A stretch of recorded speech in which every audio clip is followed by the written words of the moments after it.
neighbourhood school, we've made great use of the Specialist School and Academies Trust and iNET to draw upon global developments and global understanding of advances in pedagogy to ensure that we're able to provide the very best in learning experiences for our children. Specifically, we worked with Warana Park School in Melbourne that we came into contact through iNET and also through some of the Trust's leadership programmes, such as Developing Future Leaders. And we very quickly built a great relationship with the principal, Ray Trotter, and the vice principal, Esme Cap, there.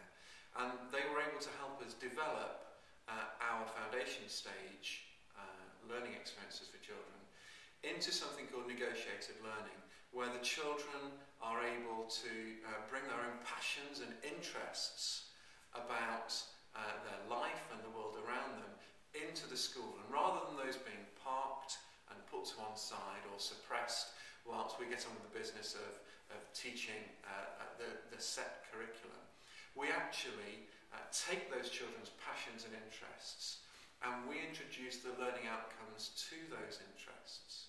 So the child really is bringing the content of their study to school, and we're providing the vehicle and the learning outcomes that will come out of that.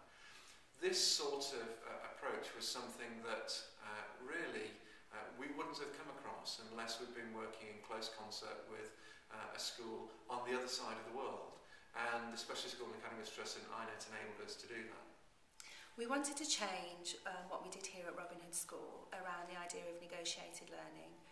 We visited Warana Park Primary School in Australia and worked with the vice principal there called Esme Cap. We really liked what they were doing with their children, particularly in the early years, around negotiated learning. So the team that went out, we came back and we looked at what we were doing, and we actually had quite a radical change.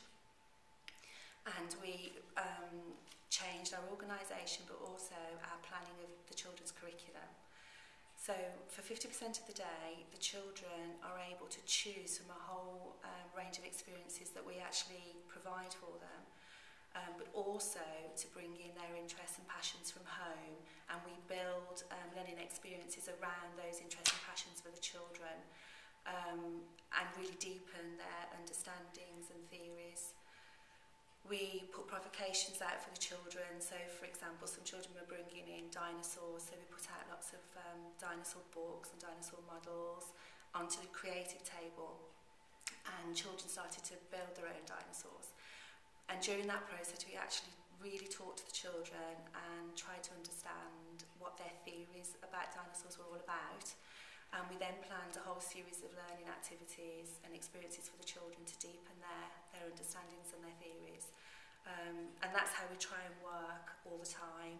We invite parents in for the first part of the day, which we call learning bereavement time. And the children have a learning journey to fill in. So with their parents, child and parent together actually choose the first learning experience they're going to have in the morning. There's lots of questions around the unit, so parents sort of know what questioning to ask their children to deepen their understandings. And this is for half an hour every day. And again, it's been extremely successful, developing and increasing our parental engagement, but also for parents to understand how their children learn and what they need to do in order to build on where their children are.